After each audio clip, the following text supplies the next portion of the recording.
Dominus vobiscum.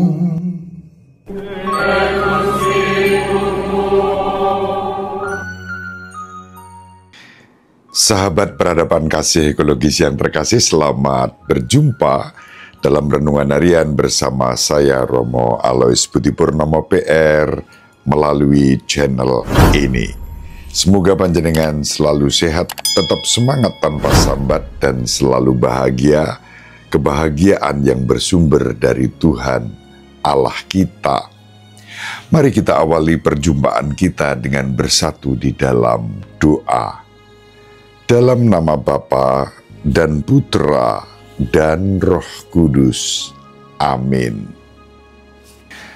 Datanglah ke hadapan Tuhan dengan sorak-sorai. Beribadahlah kepada Tuhan dengan sukacita. Datanglah ke hadapannya dengan sorak-sorai. Ketahuilah bahwa Tuhanlah Allah. Dialah yang menjadikan kita, dan punya Dialah kita. Kita ini umatnya dan kawanan domba gembalaannya.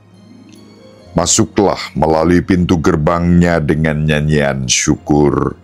Masuklah pelatarannya dengan puji-pujian. Bersyukurlah kepadanya dan pujilah namanya. Sebab Tuhan itu baik, kasih setianya untuk selama-lamanya, dan kesetiaannya tetap turun-temurun.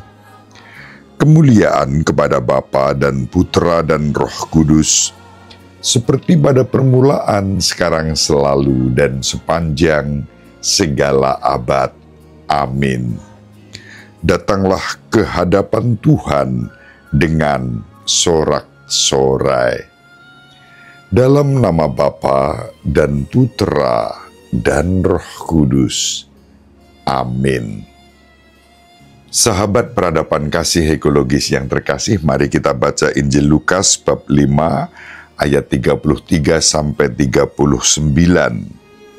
Sekali peristiwa, orang-orang Farisi dan ahli-ahli Taurat berkata kepada Yesus, "Murid-murid Yohanes sering berpuasa dan sembahyang, demikian pula murid-murid orang Farisi.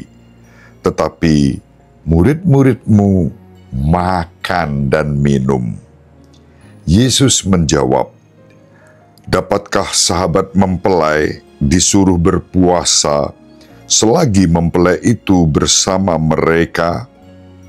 Tetapi akan datang waktunya mempelai diambil dari mereka. Pada waktu itulah mereka akan berpuasa." Yesus mengatakan juga suatu perumpamaan kepada mereka. Tiada seorang pun mengoyakkan secarik kain dari baju yang baru untuk menambalkannya pada baju yang tua. Sebab jika demikian, yang baru itu pun akan koyak. Apalagi kain penambal yang dikoyakkan dari baju baru tidak akan cocok pada baju yang tua. Demikian juga, tiada seorang pun mengisikan anggur baru ke dalam kantong kulit yang tua. Sebab jika demikian, anggur baru itu akan mengoyakkan kantong tua itu. Lalu anggur akan terbuang dan kantong itu pun hancur.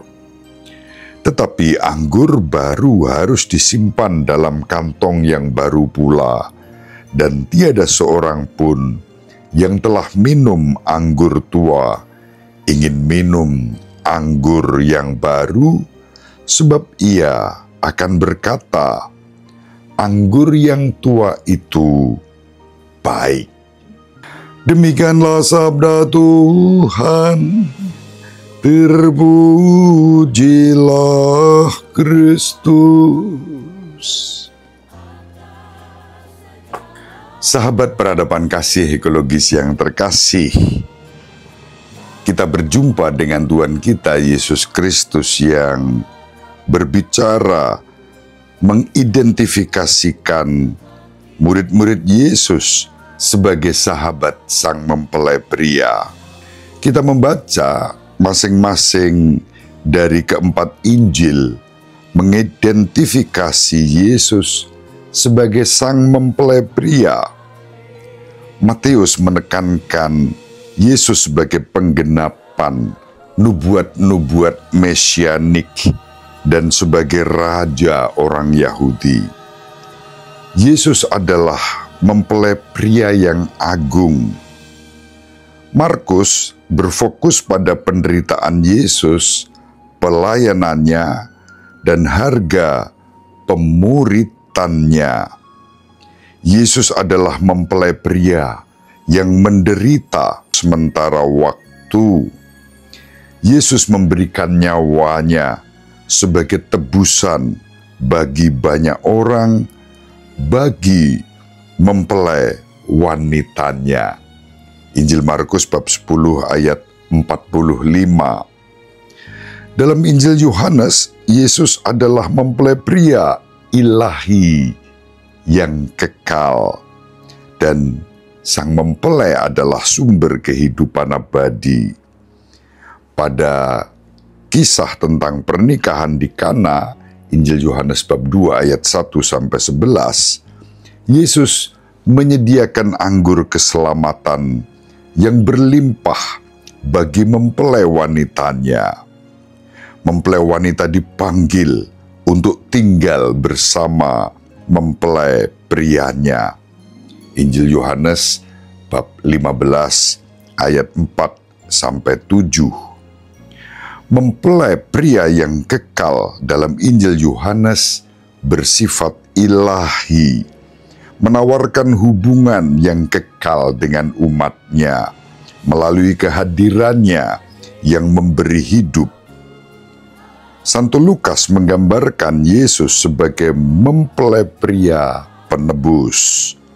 Yesus adalah juru selamat bagi yang terhilang, yang terpinggirkan, bagi para pendosa. Misi Yesus adalah mencari dan menyelamatkan yang hilang. Injil Lukas bab 19 ayat 10. Dan itu menggambarkan seorang gembala pria yang mengejar mempelai wanitanya untuk menemukan dan memulihkannya.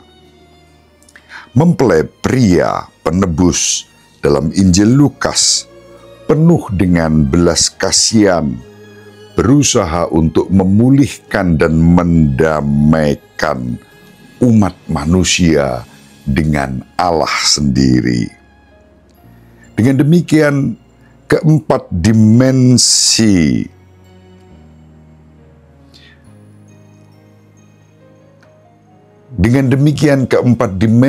tentang Yesus sebagai sang mempelai dalam keempat Injil saling melengkapi. Yesus adalah mempelai pria kerajaan kita yang mengundang kita ke pesta pernikahan kerajaan.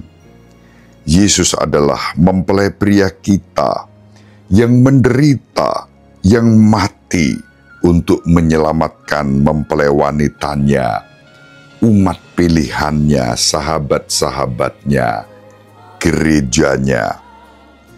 Yesus adalah mempelai pria penebus yang melunasi utang kita dan membebaskan kita dari perbudakan dosa. Yesus adalah mempelai pria ilahi yang mengupayakan persatuan kekal dengan mempelai wanitanya. Itulah yang digambarkan tentang Yesus yang memilih kita menjadi sahabat-sahabat sang mempelai, bahkan mempelainya sendiri. Kita dipanggil untuk menghayatinya dengan cara baru, laksana baju baru, kantong anggur yang baru, menerima dengan semangat baru. Semangat baru itu tidak lain adalah kerendahan hati, pertobatan, pengampunan, dan kehidupan yang ditandai kerahiman. Semoga bermanfaat. Ibu Maria dan Bapak Yosef selalu mendoakan kita. Semoga sahabat peradaban kasih ekologis yang terkasih bersama seluruh anggota keluarga dimanapun berada, dibimbing, dilindungi, dan diberkati oleh Allah yang Maha Kuasa, Bapa dan Putra dan Roh Kudus. Amin. Terima kasih, salam sehat, tetap semangat tanpa sambat, selalu bahagia, kebahagiaan yang bersumber dari Tuhan Allah kita. Salve, shalom, salam sejahtera, berkah dalam.